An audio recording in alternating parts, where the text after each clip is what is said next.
Revenge with Karen. You know that sound when a car engine creates a low, rhythmic thrum just before a piston decides to violently exit the block? That's the sound of my life at Gracepen Industries. Most people hear noise. I hear a symphony of impending disaster that only I know how to conduct. I'm Elaine. I'm 58 years old. I have a spine curved slightly to the left from 30 years of leaning over conveyor relays. I possess the kind of legacy knowledge that corporate headhunters call invaluable right before they try to lowball you on a severance package. It was a Tuesday. Tuesdays in a Michigan stamping plant smell like ozone and burnt hydraulic fluid. It's a perfume you can't buy at Sephora.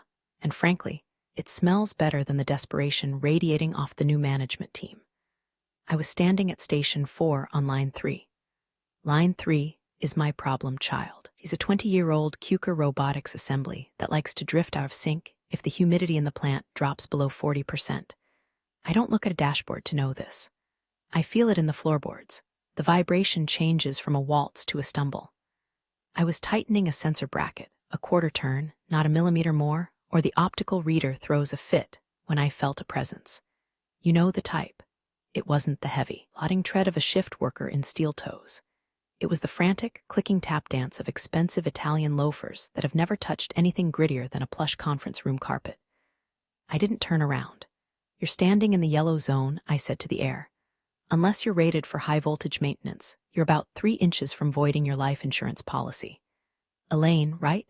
The legacy specialist. I turned then.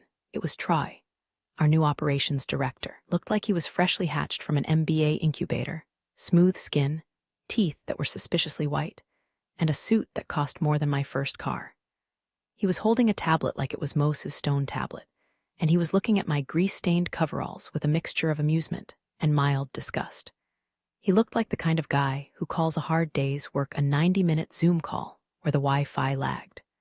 "Systems specialist," I corrected, wiping a smudge of lithium grease onto a rag that had seen better decades. "And you must be the new optimization guru corporate sent down to explain to us why we need to do more with less." "Try," he said, offering a hand that looked soft enough to bruise if I gripped it too hard. I didn't take it. I just held up my oily wrench.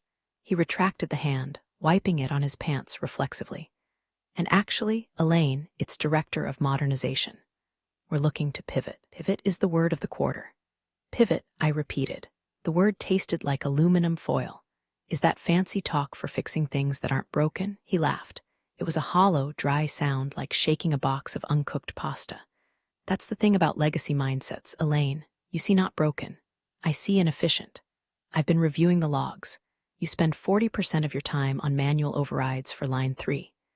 That's wasted bandwidth. Need automation that automates the automation." I stared at him. I wanted to explain that Line 3 wasn't just a machine. It was a collection of quirks and patches that had evolved over 2 decades. I wanted to explain that the manual overrides were me finessing a firmware conflict that the original manufacturer stopped supporting when Bush was in office.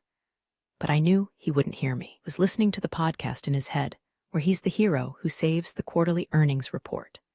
"Hey, real quick, before I get into how this suit tried to dismantle my life's work, if you're into stories about blue-collar folks serving cold justice to corporate clowns, go ahead and hit subscribe. Maybe drop a like if you've ever had a boss who couldn't find a screwdriver in a hardware store. It helps the team keep these stories coming." "All right, back to the grime." "We have a meeting in 20 minutes, Troy said, tapping his tablet. "All senior staff. I'm unveiling the roadmap. I think you'll find it illuminating." "I'll be there," I said, as soon as I convinced Line 3 not to eat the next pallet of sheet metal. He walked away, stepping delicately over a coil of pneumatic hose like it was a viper. I watched him go. My gut tightened. It wasn't the usual stress of the job, looming deadlines or the parts shortages. It was something colder. It was the feeling you get when you see a storm front rolling in over the lake, gray, heavy, and inevitable. I finished the adjustment on the sensor. The line hummed back into a perfect rhythm. Thrum-click-whoosh, thrum-click-whoosh. It was music. I patted the safety cage. "Don't worry, girl," I whispered. "I won't let the shiny man hurt you." But as I walked toward the conference room, wiping my hands with aggressive force, I couldn't shake the feeling. I stopped by my locker. Inside, hidden behind a stack of manuals for a PLC system that went obsolete in 2012, was a small, unassuming USB drive. I don't know why I kept it there. Maybe paranoia, maybe intuition. It was a backup of a backup, a ghost image of the entire plant's logic architecture that I had compiled over years. It contained every patch, every workaround, every line of spaghetti code that held this rust bucket together. I looked at it. Then, for the first time in 5 years, I took it out of the locker and slipped it into my pocket. It felt heavy, like a loaded gun. The conference room was air-conditioned to a frigid 68 degrees. The rest of the old guard was there, Miguel from maintenance, Sarah from QC, and Big Dave, the floor foreman. They all looked tired, looked like people who knew the axe was swinging, but didn't know whose neck was on the block. Troy stood at the head of the table. Behind him, a PowerPoint presentation glowed with words like synergy, holistic, and right-sizing. Welcome, team, Troy beamed. He didn't sit, he paced. I've spent the last 2 weeks observing, and I have to be honest, I'm shocked. Shocked at the reliance on tribal knowledge. He said tribal knowledge the way you'd say sewage leak. Have critical dependencies on single individuals. He continued, his eyes sliding over to me. If Elaine here gets hit by a bus, line 3 stops. If Miguel wins the lottery, the HVAC dies. This is unacceptable risk. We are moving to a fully standardized, cloud-based ERP system. No more manual patches, no more magic touch. We are digitizing the floor. Miguel raised a hand. His knuckles were scarred and thick. Sir, with all due respect, Cloud doesn't know that the hydraulic seals on press 4 expand differently in January than they do in July. The sensors don't catch that. We do. Troy smiled. It was a smile that didn't reach his eyes. That's exactly the problem, Miguel. You're relying on feel. We need data, and we're going to get it. Starting today, we are auditing all contracts. We are looking for redundancies. The room went silent. The air conditioning hummed. I sat perfectly still, hand in my pocket, fingers brushing against the cool plastic of the USB drive. Elaine, Troy said, and the room seemed to shrink. Since your role is primarily maintenance of legacy systems, and since we are eliminating those legacy systems, HR will be setting up a meeting with you later today to discuss your transition. Transition, I said flatly. It's a standard review, he said, waving a hand dismissively. Just paperwork, but we need to look at the budget. We're an expensive luxury, Elaine. In the modern age, we don't need artisans, we need operators. I didn't blink, I didn't scream.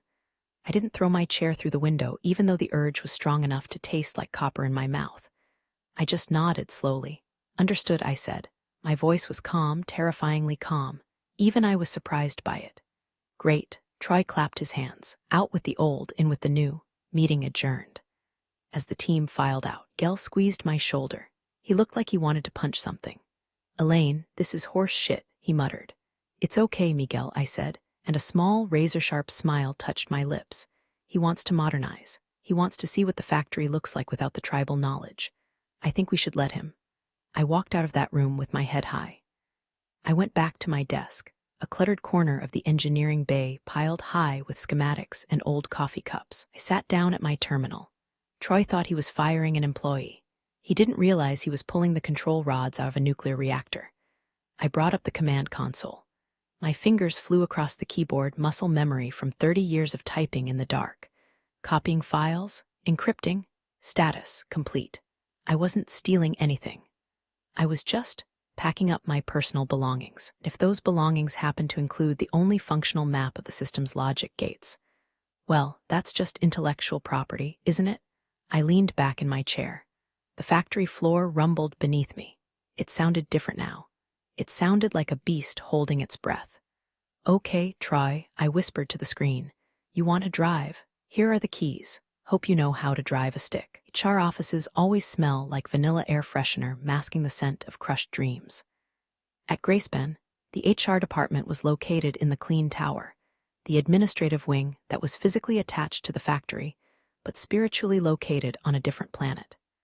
The carpet was gray, the walls were beige, and the people were dead behind the eyes.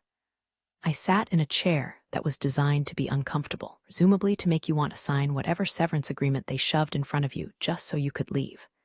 Across from me sat Troy and a woman named Jessica from HR. Jessica looked like she was 12 years old and terrified. Troy looked like he was about to win a game of Monopoly. So, Elaine, Troy began, leaning back and tenting his fingers. As we discussed earlier, The pivot to Digital 4.0 renders your specific skill set obsolete. It's not personal, it's evolution. You're like a carburetor in a world of fuel injection. He paused, waiting for me to be impressed by his metaphor. I see, I said. So 32 years of keeping this plant running with 99.8% uptime is? A carburetor? Exactly. He pointed a finger at me like I'd just won a prize. You get it. We need to streamline your contract, which, frankly, is bloated with seniority bonuses. So weight we can't carry if we want to be agile. Jessica pushed a piece of paper across the desk. This is a separation agreement, Elaine. It offers 2 weeks of severance for every 5 years of service, contingent on a non-disparagement clause and a full handover of all company assets. I picked up the paper. The numbers were insulting. It was enough to buy a used Honda, maybe. Not enough to cover the hip surgery I'd eventually need from walking on concrete floors since the Reagan administration. And the handover? I asked, looking at Troy. You want me to train the new guys, show them where the bodies are buried? Troy laughed again, that dry, rattling laugh. Elaine, please, we have the documentation, we have the schematics, we don't need lore, we have the cloud. The new team starts Monday. They're certified on the new ERP. I don't need you hovering over their shoulders telling them how you used to fix things with duct tape and prayers. He stood up, walked over to a shredder in the corner, and picked up a folder labeled Contract Renewal E. Miller. He held it up for me to see. This was the proposal for your extension, he said. Digitization, Elaine, it's cleaner. He fed the folder into the shredder. The machine whirred, eating the paper with a satisfying crunch. He smiled at me through the noise. It was theatrical. It was cruel. It was necessary. If he hadn't done that, if he had shown even an ounce of respect, I might have warned him. I might have told him about the thermal runaway on Press 6. I might have mentioned that the cooling pumps on the roof need to be rebooted manually after a thunderstorm. But as I watched my future turn into confetti, the last shred of loyalty I had for Graceben Industries vanished. Okay, I said. I signed the separation agreement. Didn't read the fine print. I didn't care. Badge, please, Jessica whispered. I unclipped my ID badge. The photo was from 20 years ago. I looked younger, less tired. I placed it on the desk. And any company data, Troy added. Laptops, drives, keys. I reached into my bag. I pulled out my company phone and my heavy ring of keys to the server room, the electrical cages, the maintenance lifts. I laid them down with a clatter. That's everything, I lied. USB drive in my pocket felt warm against my leg. Excellent, Troy said, standing up and buttoning his jacket. Security will escort you out. Standard procedure. Don't take it personally. I never do, I said. I stood up. My knees popped. I looked Troy dead in the eye. He was tall, but he looked small to me. He looked like a child playing with matches in a fireworks factory. Good luck with the modernization, Troy. The machines, they have a personality. Treat them right. Machines are machines, Elaine, he scoffed. They do what they're coded to do. Yes, I said softly, they certainly do. The walk to the parking lot was the longest walk of my life.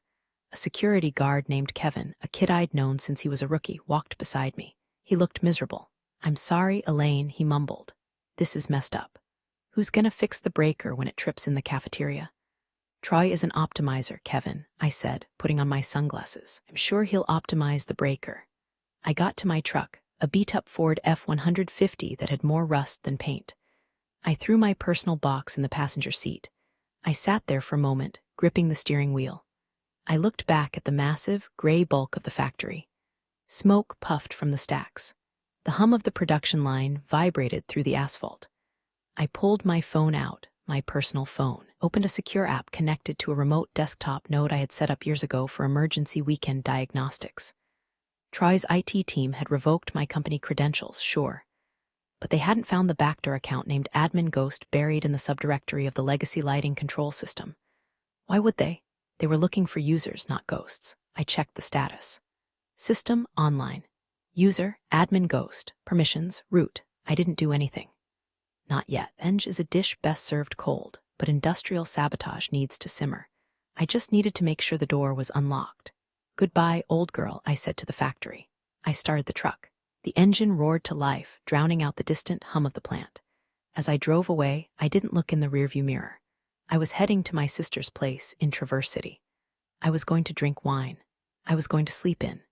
And I was going to wait for the inevitable phone call. Because here's the thing about legacy systems. They are the foundation. And when you rip out the foundation to put in a shiny new basement, the whole house tends to lean. I gave it 3 days. Maybe 4. I was wrong. It only took 2. The first 24 hours after I left were apparently peaceful. That's the thing about inertia. A heavy flywheel keeps spinning for a while even after you cut the power. Troy probably patted himself on the back, sipping an espresso, thinking he'd successfully amputated the dead weight without spilling a drop of blood. But Entropy is a patient hunter. I wasn't there to see it, but Miguel filled me in later over a burner phone. It started on line 2.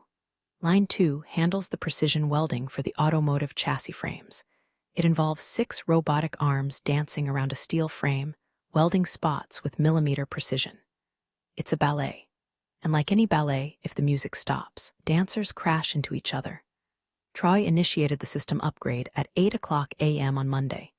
He pushed a button on his shiny tablet that rerouted the logic controls from the local servers, the ones I maintained, to his new, cloud-based ERP system. Seamless integration, he had called it. At 10:15 a.m., the timing drift started.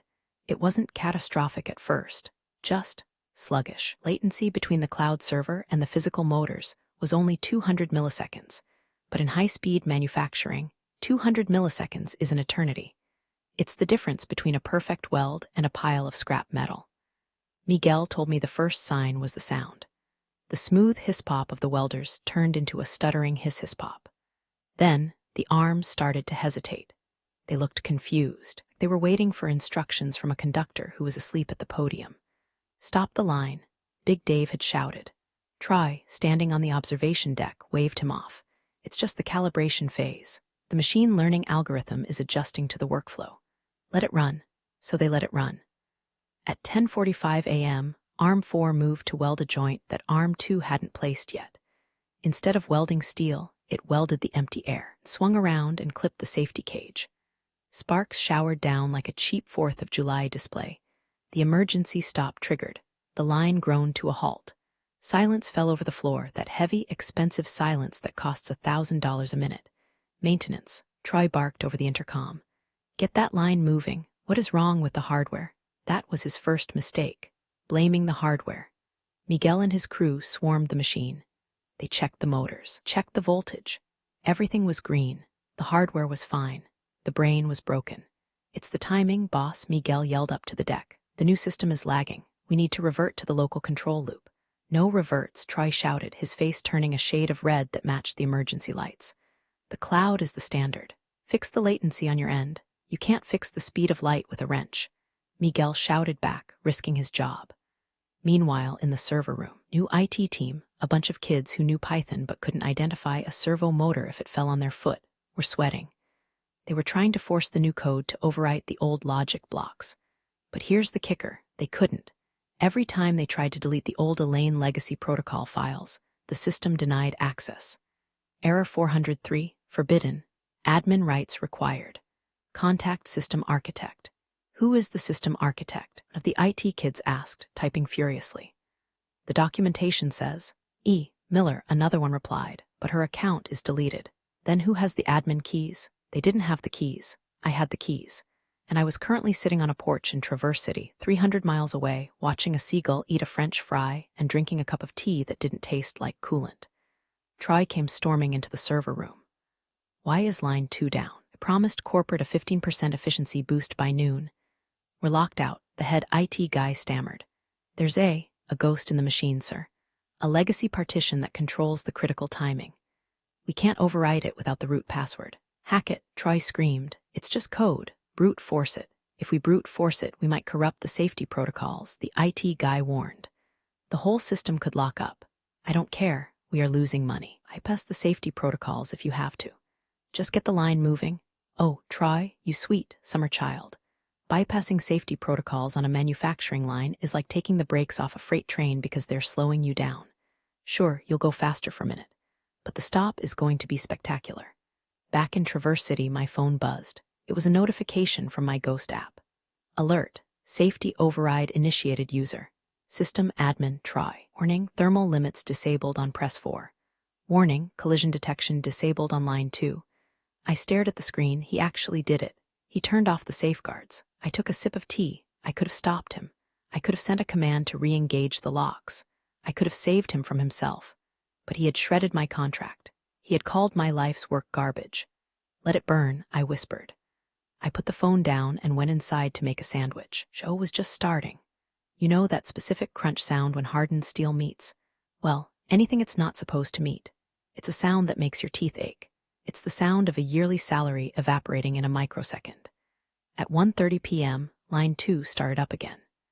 Troy had forced the override. He stood on the gantry, arms crossed, looking like a captain steering a ship through a storm, oblivious to the fact that he'd just ordered the crew to scuttle the hull. He announced to the terrified floor staff, "Innovation requires courage.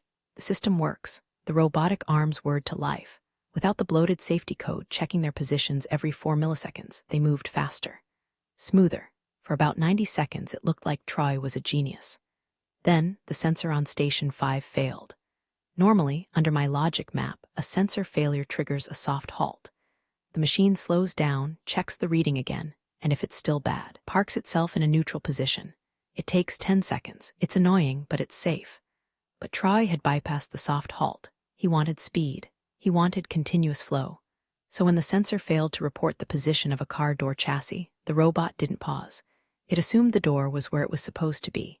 It swung a high-torque welding gun forward at 6 feet per second. The door wasn't there, but the hydraulic clamp for the next station was. Crunch wasn't just a bump. The robot arm drove the welder through the clamp, shearing off a titanium bolt and bending the robot's primary axle shaft. The sound was like a gunshot followed by a scream of tearing metal. Hydraulic fluid sprayed across the aisle like arterial blood. The machine seized. A fire alarm blared as the fluid hit a hot welding tip and ignited. Fire! Fire on line 2, Miguel screamed, grabbing an extinguisher. The crew battled the small blaze, destroying thousands of dollars of raw material with chemical foam. Troy stood frozen on the deck. His face was pale. The efficiency boost had just turned into a catastrophic failure. An hour later, the damage report came in. Robot Axis 3 destroyed. Replacement cost $22,000. Hydraulic clamp total loss. Cost $6,000. Downtime estimate 48 hours minimum. And then the phone rang. Wasn't the internal line. It was the red phone on the wall of the manager's office. The bat phone. It was the CEO, Mr. Henderson. Mr. Henderson was a man who didn't understand code, but he understood numbers. And he had a dashboard on his desk that showed real-time production output. That dashboard had just flatlined. I wasn't there, but word travels fast. The office walls at Grayspan are thin. Troy Henderson's voice boomed over the speakerphone. Why am I looking at a 0 on line 2? And why did I just get an automated alert about a fire suppression discharge? Sir, Troy stammered, his voice cracking. We encountered a minor hardware anomaly during the migration. A sensor malfunction. A sensor? Henderson barked. We replaced those sensors 6 months ago. Elaine handled that project. She told me they were good for 5 years. The name hung in the air like a curse. Elaine. Well, Elaine isn't here to verify that, Troy deflected. And frankly, her legacy configuration might have masked the defect. Masked it or managed it, Henderson asked. He was sharp. You don't get to be CEO without knowing how to smell BS, even if you don't know how to fix the toilet. I was told this transition would be seamless. You told me Elaine was redundant. Right now, that redundancy looks like it's costing me 30 grand an hour. It's a hiccup, sir. Just a hiccup. We'll have it back online by second shift. I have the team on it. You better, Henderson growled. Because if we miss the shipment for Ford on Friday, it's not going to be a sensor we replace. The line went dead. Troy slammed the receiver down. He turned to the IT lead, a kid named Kevin, different Kevin. This one wore skinny jeans. Fix it. Why did the override fail? It didn't fail, sir, Kevin whispered. It did exactly what you told it to. It ignored the error. But, looking at the logs, there was a secondary command. What secondary command? Right before the crash, Kevin pointed a screen full of scrolling red text. The system tried to access a subroutine called SafetyNet v4. It's an old file, but the path was blocked because we revoked the user permissions for the author. Who was the author? Kevin gulped. E. Miller. Troy stared at the screen. He wiped sweat from his forehead. Scrub it, he hissed. Delete all references to her files. Build a new safety patch from scratch. I don't want her ghost haunting my machines. Sir, writing a new safety kernel from scratch takes weeks. You have until tomorrow morning. Meanwhile, in Traverse City, I was walking along the bay. The water was cold and blue. I found a nice smooth stone and skipped it across the surface. 4 skips. Not bad for a woman with arthritis. I wasn't checking my phone constantly, but I checked it enough. I saw the error logs piling up on my remote viewer. I saw the frantic attempts by the IT team to write code that I had perfected over a decade. I saw them making rookie mistakes, syntax errors, loop failures, variable mismatches. They were trying to learn a language I had invented without a dictionary. I felt a twinge of guilt, not for Troy, he could rot, but for the machines. I hated seeing them abused, and for the guys on the floor. Miguel was probably working a double shift right now, cleaning up hydraulic fluid. But I knew this had to happen. If I went back now, if I called and offered to help, Troy would take the credit. He'd say he managed the consultant. He'd learn nothing. No, the lesson had to be expensive. It had to hurt. I went back to my sister's house. She was making lasagna. "How's retirement?" she asked, pouring me a glass of red. Loud, I smiled, very loud. I slept like a baby that night. I assume didn't sleep at all. By Wednesday morning, the factory felt like a hospital ward where the patient is crashing and the doctors are arguing over the textbook. Line 2 was still down. Line 1 was running at half speed because the operators were terrified to push the buttons. And Troy looked like he had aged 10 years in 48 hours.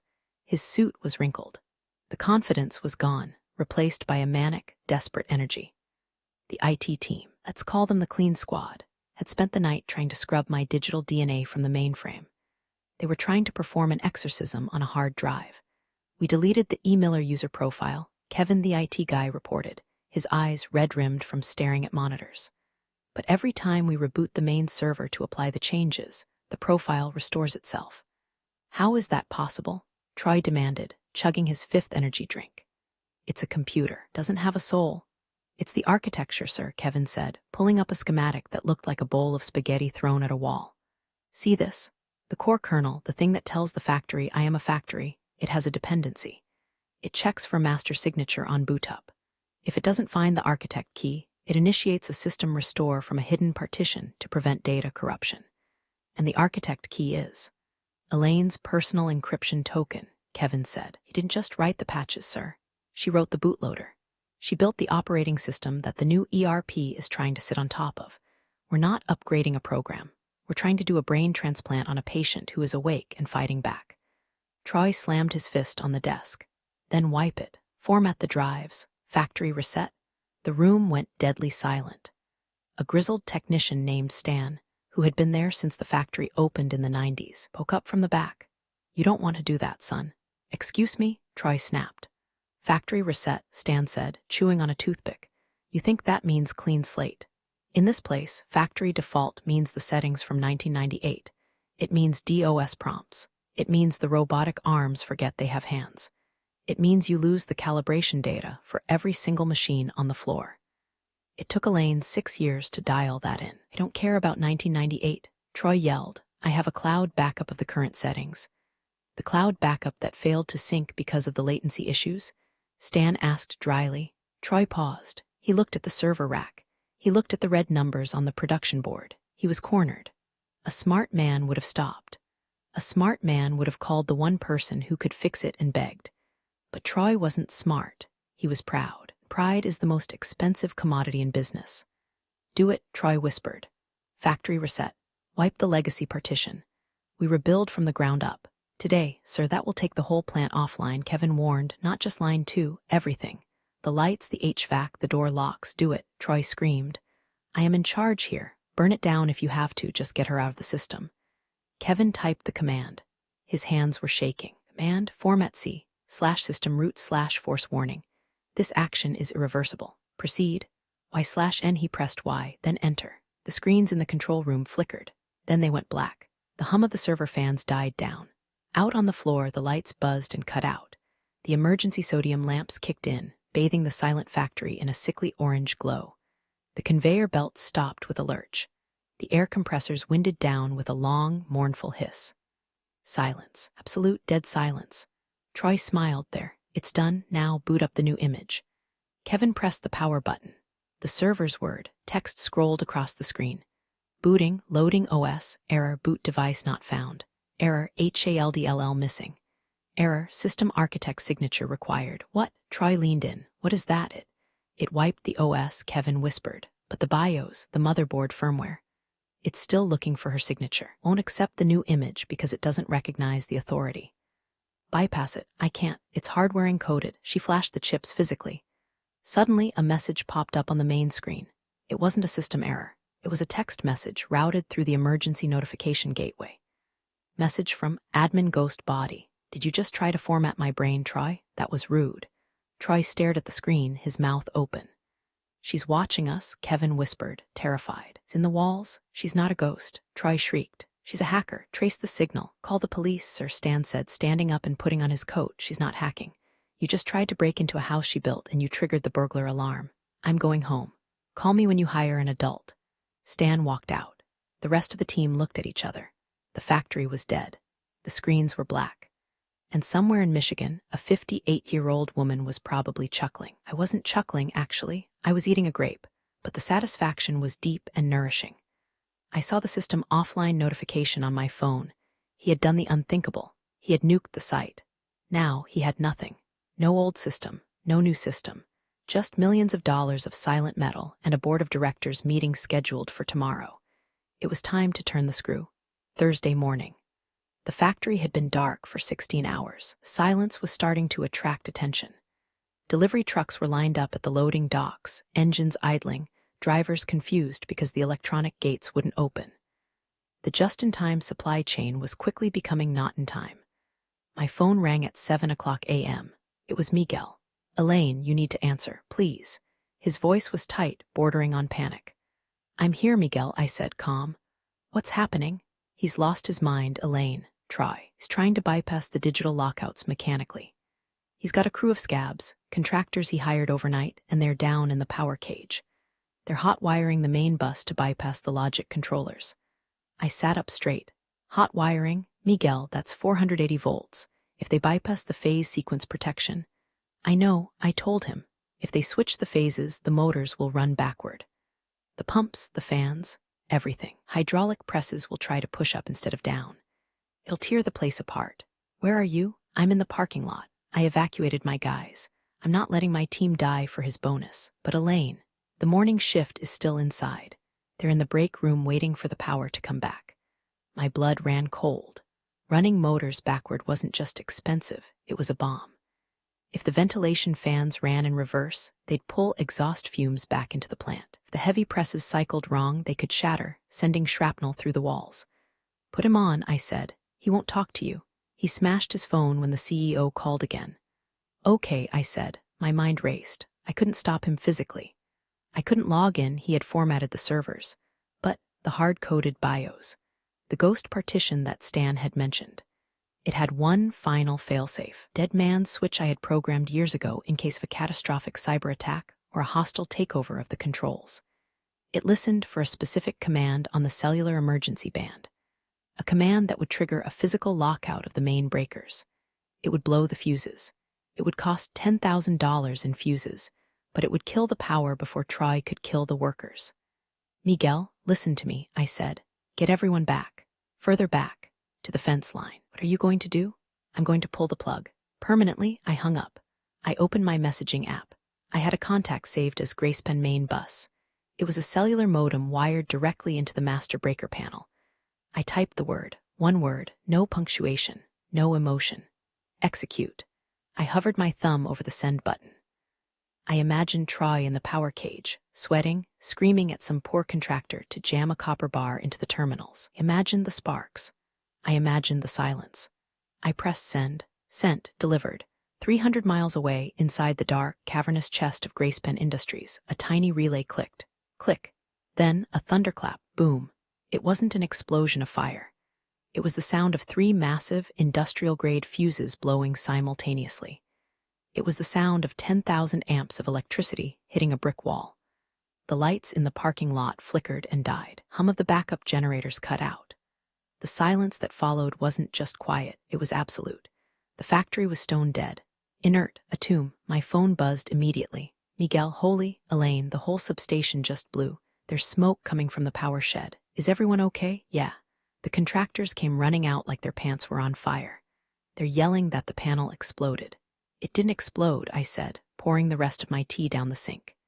It tripped. Hard way? Try can't hotwire a melted fuse. You saved them, Miguel breathed. But Elaine, the CEO just pulled up. His limo is at the gate. He's seeing the smoke. Good, I said. Tell him I said hello. The factory was safe. It was broken, expensive, and completely offline, but it wasn't going to kill anyone. Troy's modernization was officially over. Now came the cleanup. And the cleanup required a janitor who knew where the broom was kept. I went to my closet and pulled out my work boots. I brushed a speck of dust off the toe. Showtime, I whispered. The cost of downtime in a Tier 1 automotive supplier is calculated in seconds. Specifically, at Grayspen, it was roughly $85 per second. When I sent that text, I didn't just blow a fuse, I burned a pile of cash the size of a minivan. By the time the smoke cleared from the power shed, the losses were astronomical. Missed shipments, $150,000. Contract penalties, $75,000. Blown main fuses and damaged switching gear, $50,000. That $50,000 was the cherry on top. It was the direct result of Troy's stupidity meeting my fail-safe. Mr. Henderson, the CEO, stood in the parking lot. He was wearing a cashmere coat that cost more than Miguel's truck. He was staring at the blackened door of the power shed. Troy was standing next to him, covered in soot, looking like a chimney sweep who had just been caught stealing silver.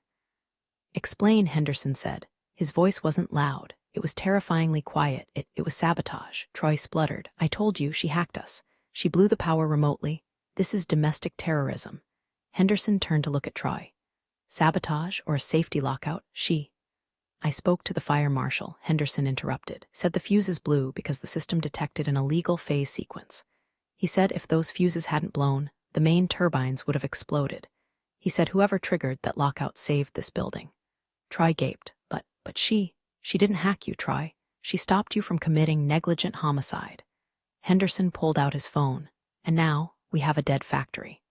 The IT team says the servers are wiped.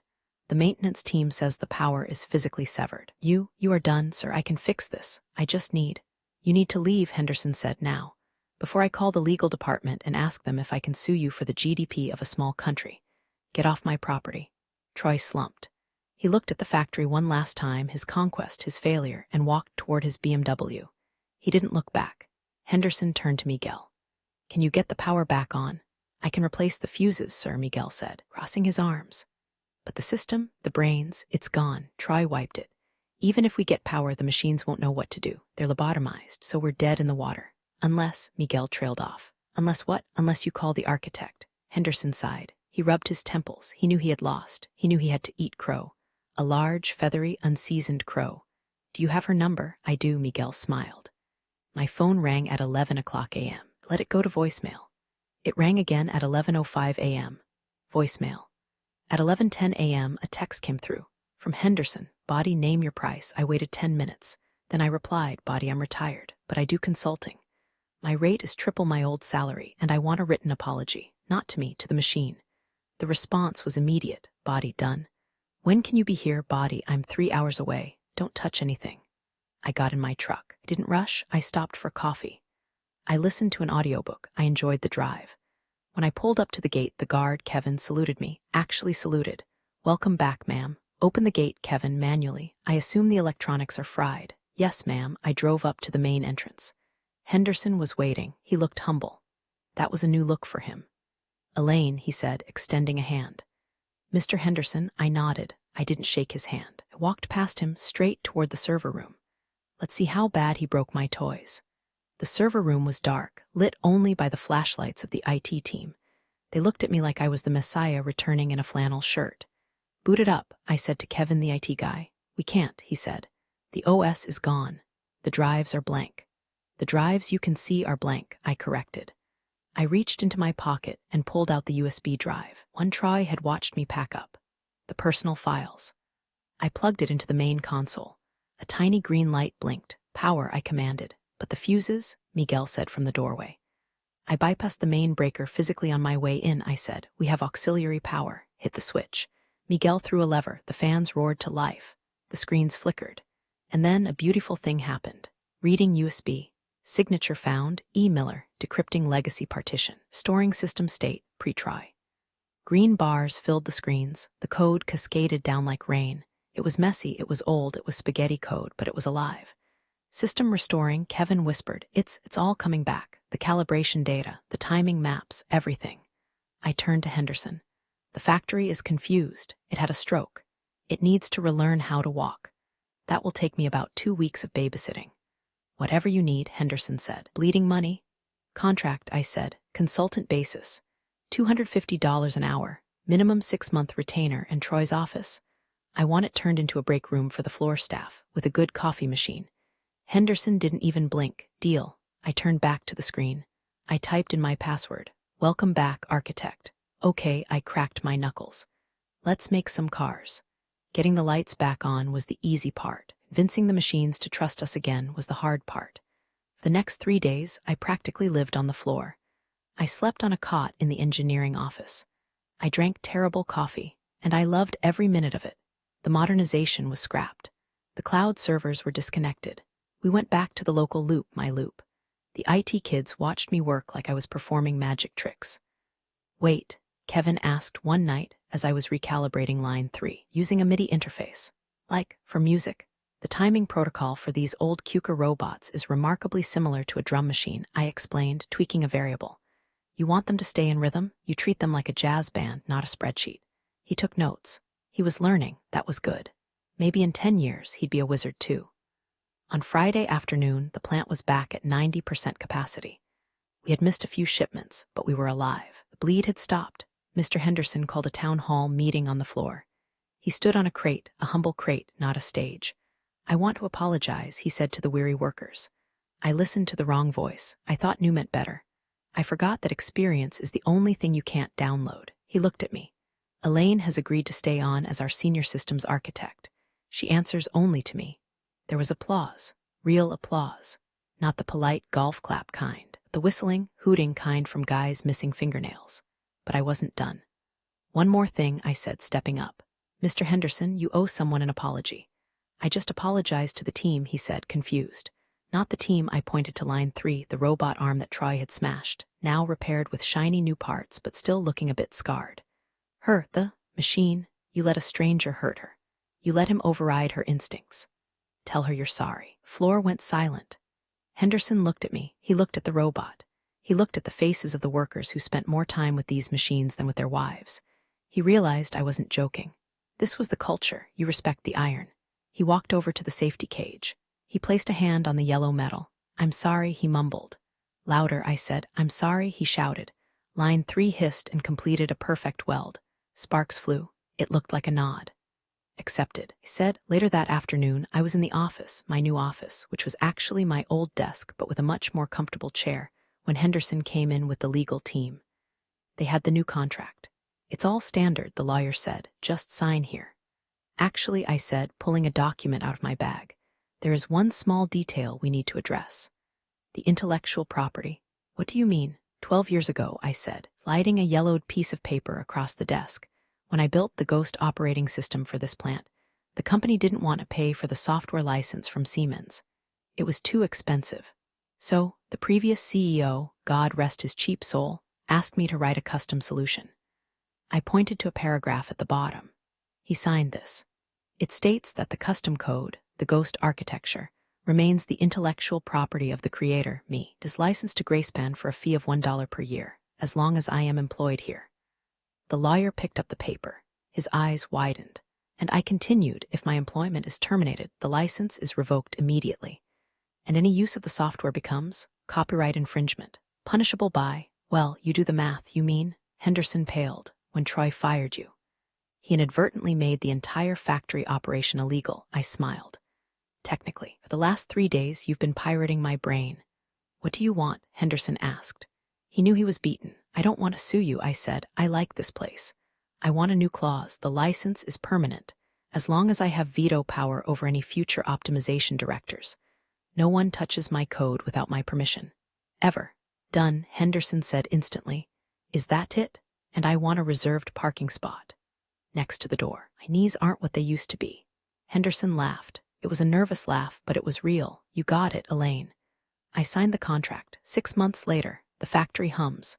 It's a different sound now. It's deeper, richer. Maybe it's my imagination, or maybe it's the new bearings we installed in the main drive, but the place sounds happy.